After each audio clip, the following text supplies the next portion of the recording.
In the life cycle of buildings, people come together to collaborate. At times, there is alignment of interest and enduring trust is built. I spoke with two people who have come together in many successful project collaborations over time. Linda Cirigliano, an owner representative and principal of LC3, who says she loves building teams and leveraging people's strengths on projects as they are needed. You have to know who you can bring in that's going to respond to the client fast and respectfully and creatively and intelligently. And Matteo Fraticelli, an architect and principal of From Architecture, who says the key to successful collaboration is people having different and complementary knowledge and skills. So she bridged for me with clients what I can't do, but I can do for her things for clients that she can't. I'm Drew Lang, the founder of Brick and Wonder. This is the Brick and Wonder Podcast.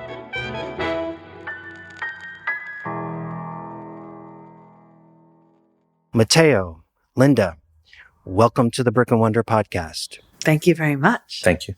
So, where did it all start?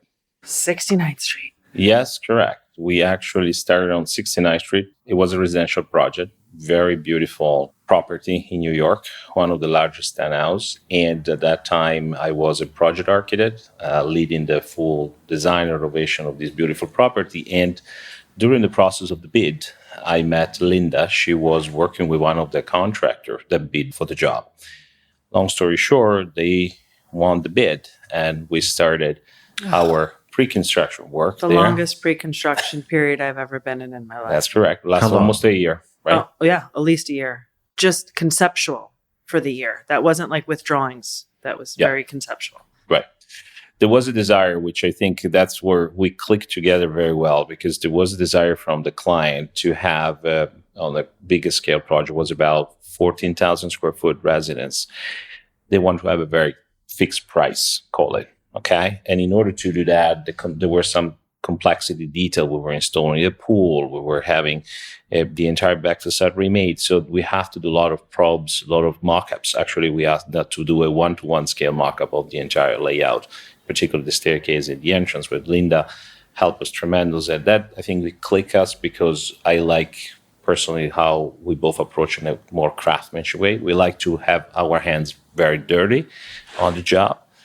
And that's how our friendship relationship. But I'll let you tell about the continuation of the story of the project. that was the project. And we spent, I think I agree. I think Matteo and I are both very driven people, and we're not afraid to get down on our hands and knees to do the work ourselves if that's what's going to take to get the job done. And so we were building full-scale mock-ups of the entire project, basically, in this townhouse. And a lot of it was he and I building full-scale mock-ups. And how long ago was this? Like 17, 18 years. 17 years ago, yes. The funny story about this project is that after all this prep work, after this, I got the permit, we got everything, they were started digging, the project gets stopped. So long story short, our friendship started for a project and never got built at the end of the day. The client, they sold it. They sold the property.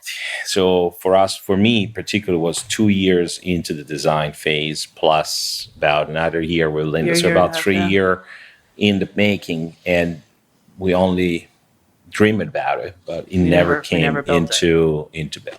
Anyway, sometimes happens. So moving forward then, however, what I gained from that project, I always tell her, was it's our great relationship and friendship.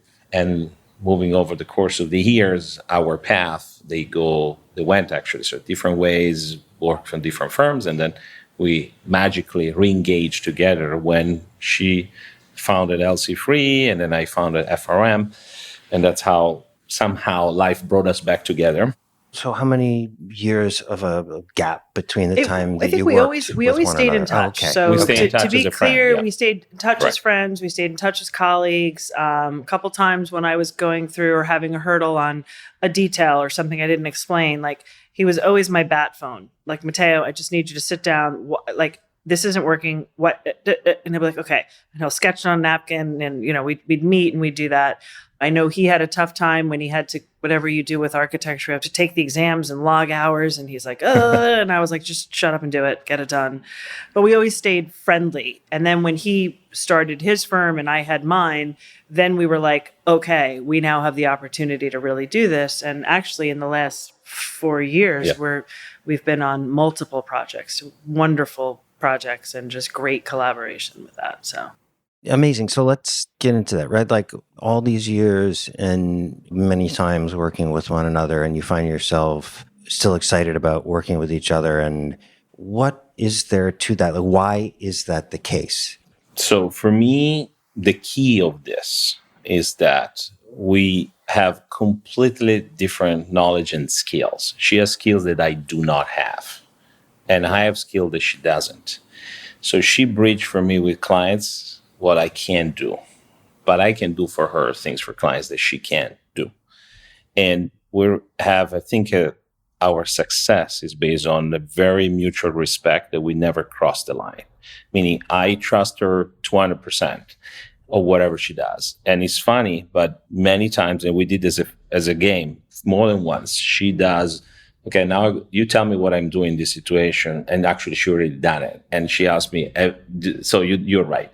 So we know each other very well in the work environment that we can we know already, So when you're so in tune with a person and you expect some situation to happen, she can able to handle it in a certain way, and vice versa for me.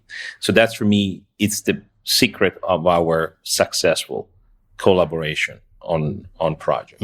That's really interesting. So have you tested different ways of working with each other in order to like find what works best? Because it sounds like at the moment you have so much trust that you can each act independently in a trusting way and just know that the other person is going to be acting in one another's best interest.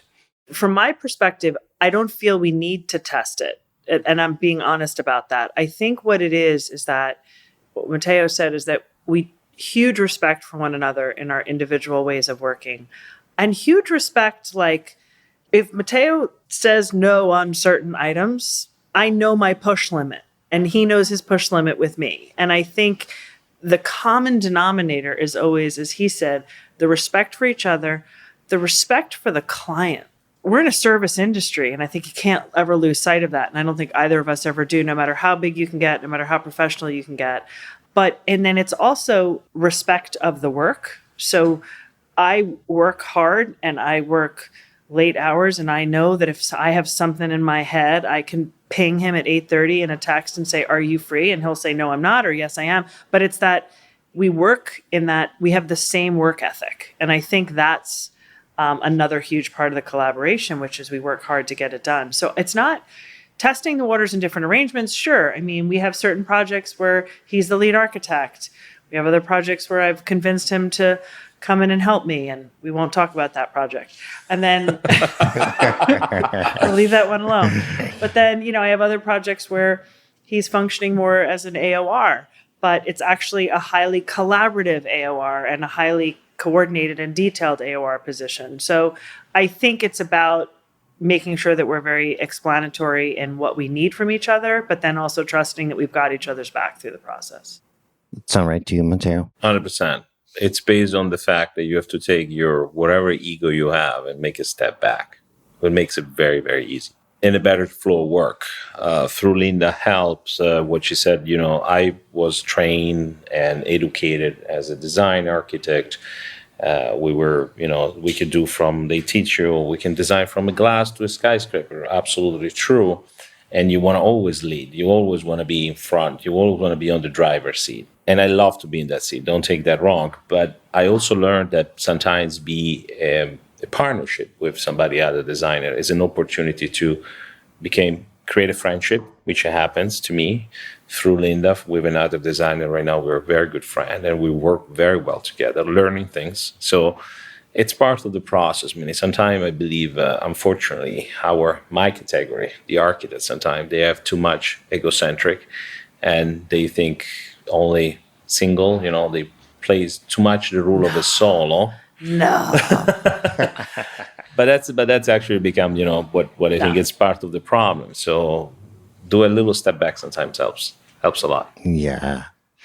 How about this dynamic of openness, the notion of leverage and of leveraging one another's strengths for your collective benefit? How do you think about that? So one of the things that I'd love to have the opportunity to do is build a team. I think it's actually one of my strong assets is building the right team. And to be honest, not everybody is right for every team, right? But I think when you talk about leveraging something, it's kind of like, you make a reference to baseball, like you're in the bottom of the ninth and you need somebody who you know is going to hit the ball. Like that's my go-to person. You have to know who you can bring in that's going to respond to the client fast and respectfully and creatively and intelligently. And so, I think after years, how I can leverage him, although I don't, that term's strange, is just that I know what his capabilities are. And sometimes, quite frankly, as a friend, I think I know what his capabilities are better than he knows what his capabilities are. I think Linda said it very well. Leverage, I think it's, for me with her, it's that she's been always a great help and assist to be the connection between clients, desire, programs, craziness, and us. It's very important to have this filter. Years ago, right, I used to be, and it happens still now, when I'm directly in relationship with my client. This happens in most of the projects. Linda is probably the only client rep that I work with at the moment. And I can tell you, it's great to have direct relationship with your client. There is this kind of direct communication, but sometimes it's not as good because you end up to be not anymore the architect. You end up to be a therapist. You end up to be a friend. You end up to be many different things.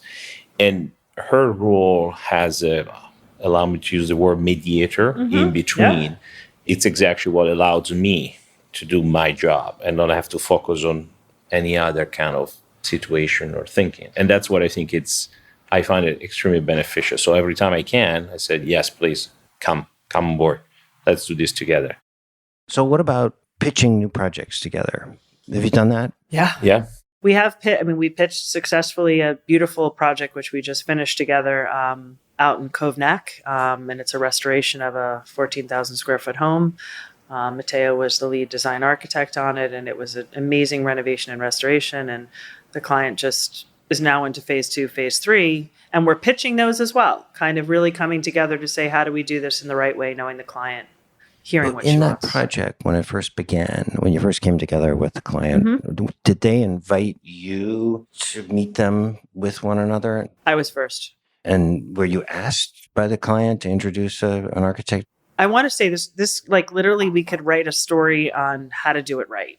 And more so from the client. Like for me to explain to a client that you have this beautiful home. She wanted to have a conduit. That was me. She trusted me with this. I spoke to her about the process. I spoke to her about the timeline. I spoke to her about how important pre-con is. I spoke to her about the selection of all the people. And so once we got to the first step was selection of kind of a design team. I introduced her to Matteo. She had brought in one other person herself. We went with Matteo, but then what our job was to take it to the next step, which was to go through that period of pre-con and what that looks like. And she was open to it. She said, I understand how important that is. And she kind of gave us, 6 months I think we had? Correct. 6 months to really put together. And so the pitch was, she wasn't sold yet on the project. She was sold on the idea of the project, but we had to pitch to make sure we could bring the project to fruition. And that's what we ended up working on together. Yeah, that project, I think we won walkthrough, which was the walkthrough. And on the walkthrough, sometimes, you get lucky. And I walked through and I saw a staircase. I said, the staircase is wrong. And she looked at me, what you would do? I said, I will pull out the wall. I will blow up the slab of the second floor. I will open up the entire things. How you would do that? Well, I will do this. And then she looked at me and she turned to her. And that's where our, I think, friendship makes a lot of strength, because the client at the moment was sold on the design, but she looked at it and said, what this guy is telling me the truth, or is telling me something I cannot do it? And he said, no, it's possible. We can do it. And so part of the pre-con in that phase was something that we architects were very good, I think, with design ideas, right? But less good with budgeting and put together numbers. Usually we screw up the numbers. But that's always keep the budget in mind. Always. But that's where she's very good about it. And that's why we are successful, because she brought our design ideas into reality with the budget.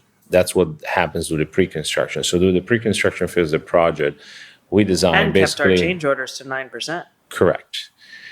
So we designed the concept of the entire project in those 6 months, and we created, and Linda actually, created a budget on it. And the client bought the full package, confident that she would go to that design idea, that results with that amount of money. And that was something very, very unique. This is why she called it, what Linda said, this is a case study, because it's true. Meaning in 25 years I'm doing this profession, this happens very rarely, almost never. And because it was done in the right way. The client was not in a super rush. We gave us the time to do the pre-con phase. For us was great because we have the time to design and fit the program. And then there was a time for her to budget out. So when we started, we were ready to go. And the last 4 years of the project end up to be relatively smooth sailing, but with a very minimal hiccups and with a very successful project for the client side. And right now we move into the next phases with her. So we're very excited about it. So you're calling it out as a case study, meaning you want to hold it out as an example for ways to do projects in the future, ways you want to do projects in the future. And actually, we're using it as we used it. We Correct. Just used it again on this other platform, although it was a little bit of a different structure because we have a design architect who's in California, but Matteo's team is architect of record. But we used the same formula with the clients, which was preliminary budgets, preliminary concepts, driving getting them to a point where they say yes, then driving to the next stage. And I think another thing that Matteo accepts of me is I drive a process very hard. I don't have a lot of sympathy for time because I just don't been doing it too long. So I understand things happen and I understand flexibility. And quite frankly, the DOB is an enigma. We can't control that, but there are things we can control. And I'm pretty committed to that drive. The timing is the critical path in this kind of way of working. Yeah. You have to have a client that is willing to slow down at the beginning, which is very difficult because everybody get excited when they bought a property and they want to go into immediately design and construction. But actually that initial little bit slow speed is gaining afterwards, the speed. You'll save it on the tail end. And save it on the time and save it on the money. We right now, this would be our basically second that we do in second project, and it works very well. It's not easy because clients, they don't want it. They don't want to do that in that way. You have to force the issue because it works. It's you have a good to formula. Force it. But then when they try it, then they say, oh, wow. Yes. What's the resistance on the part of clients? I think it's twofold. I think Matteo hit it on the head is that the truth is we didn't have resistance on the first go around because we happened to have a woman who is a very exceptionally experienced CEO and she understands that. But what we did have to make sure of was that when she said yes, we could deliver because she's kind of like, I'm giving you the time to do the homework. I think on a lot of resistance is that there is an expediency with which people want to start. And I think, I don't want to say it the wrong way, but sometimes I think it's people who are more experienced in life allow for time.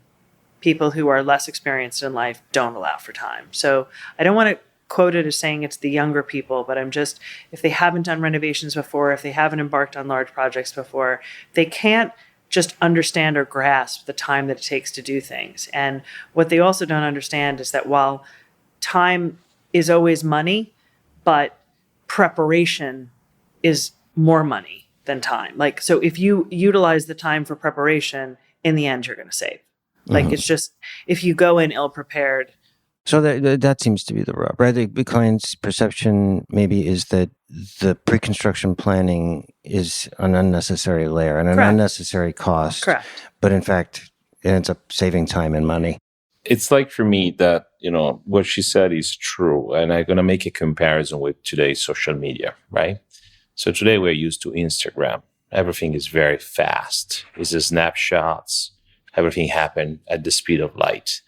Our profession, what we do, it's not getting influenced too much by technology. If you think about it, in the last 30 years, sure, we're using computer. We don't use anymore drafting everything by pencil. But the construction itself, the technology into the construction, didn't advance at the speed of what other industry, computer technology advanced. So younger generation is difficult to understand why it takes so long to do a renovation, why it takes so long to build a building. Yeah.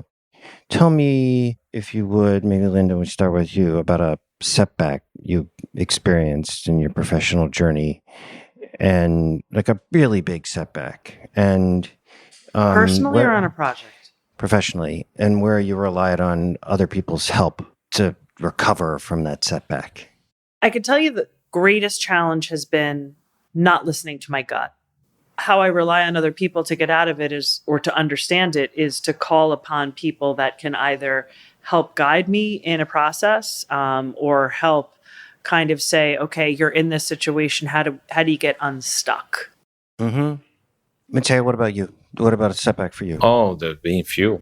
For example, I decided to create a new company, and it was not easy. It was not easy at all. But between the people that helped me at that time, Linda, she was the first one to say, don't worry about it. It's going to be fine.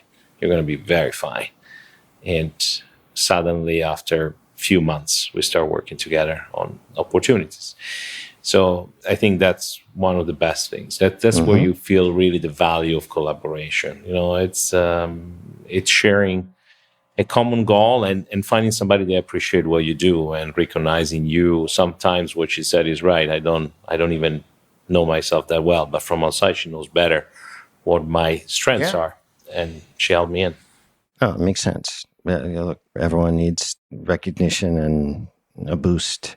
And to Linda's struggle, being your own worst enemy, right? We all are in some respect, and we need someone to help us get out of that loop. To nudge out of it, and to also, I want to just follow up, because when you say who did you reach out to, I also want to say that one of the smartest things I did last year was I hired a chief of operations in my company, and I have to say that she's a definite helpful person in taking the cogs out of the wheel, because I occasionally I'll be fumfering around something and she'll be kind of like, all right, I want you to give me 5 reasons why you should do this.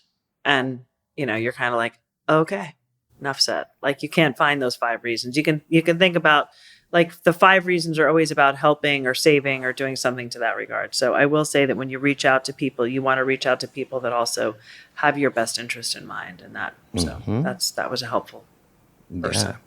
What's your chief operations name? Can we give her Jardine, a nod? Lisa Jardine. She's fabulous. And she's been just an incredible asset to the company. It's great to hear. So, Matteo, if you could change one thing about our profession, what would you change? It's a very tough question. One thing that I will try to change, it's a little bit the mentality that opens up a little bit more opportunity for the new firms, for the younger people, for larger scale projects. It was not like this before. Many years ago, even younger firm and professional, we have the opportunity to do very large scale project. It's not anymore the case. Something changed, of course, cost, mentality, etc. I think we should take it off a little bit of all the crabs about financial economics and go back and read the ideas. The youngest people always have the good resources, the good ideas. The Greeks used to say the most creativity part comes when you're younger, up to 20, 25, then you lose it. That's what the ancient Greek used to say. So we should look at that, and we should reconsider. It should be very open-minded. Sometimes I'm a professional, like to have the old dinosaurs on it always. And if you look around, meaning you look the age of the big masters, big respect for the big master, but they're all over 80s. And at some point, new generation will have to kick in because they're not eternal. So as much as they're contributed tremendously to our profession, they inspire generation and will continue to do that, that's why they are who they are. I think that's to be a look also for the youngest. So that's something that I would love to change. Linda, what about you? My initial gut is that I can't know everything all the time. I'll find out, but if you're expecting me to know everything all the time, that's hard. What I want clients to know is that a client rep is an asset to a project, albeit an extra to a project, but is an asset to a project because of the ability to translate, to monitor, to capture, to coordinate, and to kind of help drive the project as a whole to a process. I think there is sometimes a stigma a little bit of them being always having to be a bully.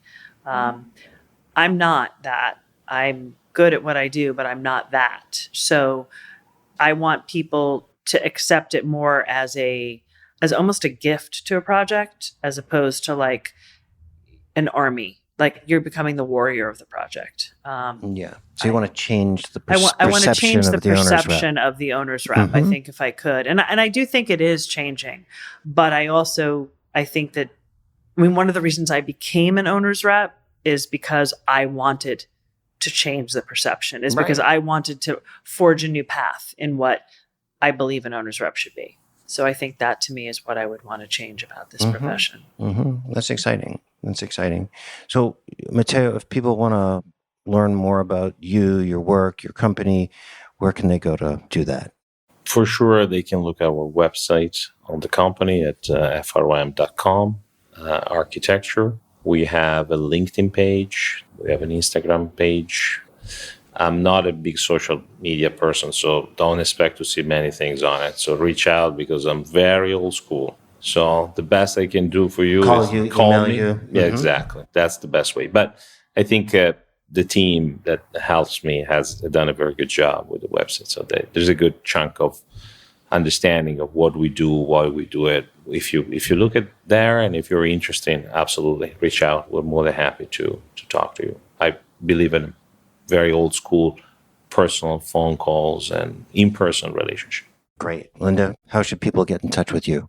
Couple different ways. They can go to my website, which is lc3.com, and THRE is spelled out, not the number.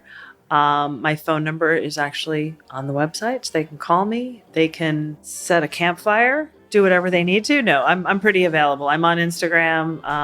I do have an Instagram account, though it's mostly my dog. And yeah, I welcome. I'm kind of like Matteo. I'm very much an in-person.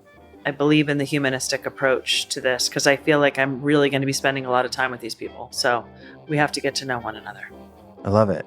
Thank you so much for joining us. Thank you for having us. Thank you. Thank you.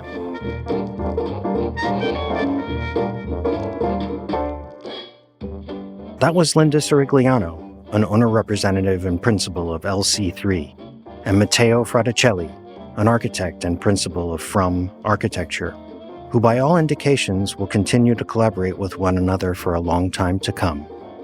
Thank you so much for joining us.